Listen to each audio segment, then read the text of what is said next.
Un matin d'avril 1934, à Paris. D'abord, ses bottes noires. Puis la silhouette massive d'un vendeur de journaux apparaît peu à peu, plantée au centre de la dernière marche, d'où elle domine le flux des voyageurs. Le crieur de rue tend sa une devant chacun d'eux et déclame d'une voix qui résonne dans le couloir du métro: « Ne vous laissez pas soigner par des métèques. Charles Maurras réclame une médecine vraiment nationale. Demandez l'Action française. » Parmi les passants ainsi interpellés, un jeune homme sort de la station Reuilly Diderot en direction du boulevard, portant tous ses espoirs serrés sous son bras. Indifférent à la harangue du militant royaliste, il brandit de sa main libre le papier sur lequel il a noté avec soin l'adresse où il compte concrétiser ses rêves. Poussé par l'appétit de son inexpérience, il aspire à l'intensité. Son destin, qui a bien plus d'imagination que lui, s'apprête à lui en offrir de la plus étourdissante des manières. L'établissement vers lequel ses pas le dirigent se situe dans l'arrière-cour d'un immeuble de la rue Crozatier. Une plaque de bronze gravée indique « Imprimerie nouvelle Kaminski », au fond à droite. Mais le bruit de la rotative signale sa présence avec autant d'efficacité. Passé le porche, Pierre sent les effluves d'encre venir à sa rencontre. Il traverse la cour pavée, y croise un groupe de jeunes vendeurs de rue, aux bras chargés de piles de journaux, ce qui ne les gêne pas pour garder leur clope au bec. Il saisit des bribes de leur conversation. La présence d'un camelot à quelques dizaines de mètres suscite des commentaires acerbes. Une riposte s'organise, mais la présence de Pierre arrête les échanges. Les mômes saluent le jeune écrivain d'un hochement de tête et s'éparpillent dans la rue pour aller refourguer leur cargaison à la sortie des bureaux, sur les grands boulevards et les artères marchandes de la capitale. La porte de l'atelier donne directement sur une linotype, devant laquelle un opérateur tape le texte de la prochaine édition de la revue anarchiste. Les unes, d'une sobriété tranchant avec l'agressivité graphique usuelle de la presse libertaire, tapissent les murs de la pièce. Le fracas de la rotative s'est arrêté. Elle attend qu'on la nourrisse avec un nouveau rouleau de papier. Cela permet au jeune homme de s'annoncer sans avoir à crier.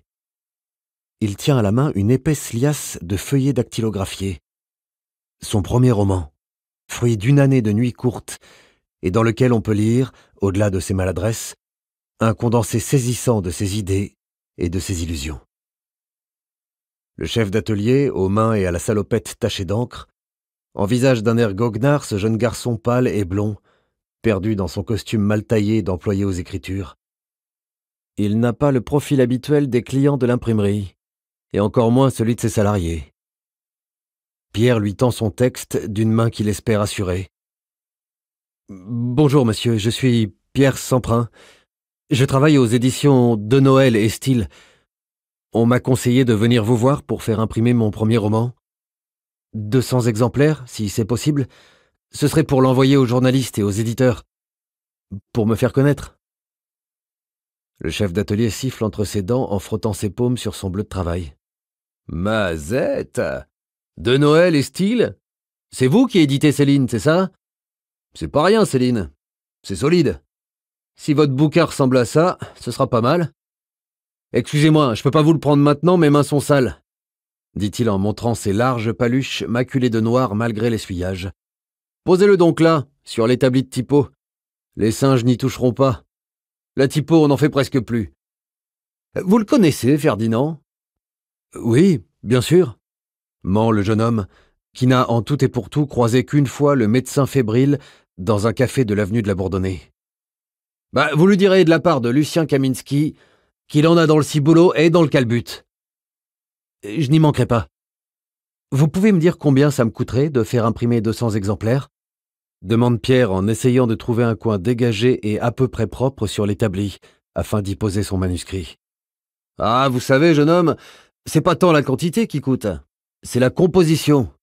Mais vu que vous êtes un homme de l'art, vous devez être parfaitement au courant de ces choses-là. Conscient du regard moqueur de l'imprimeur, Pierre se redresse pour prendre de l'assurance. On m'a dit que vous étiez très bienveillant avec les jeunes auteurs talentueux. Ouais, ça nous arrive. On essaie de ne pas penser qu'à l'argent.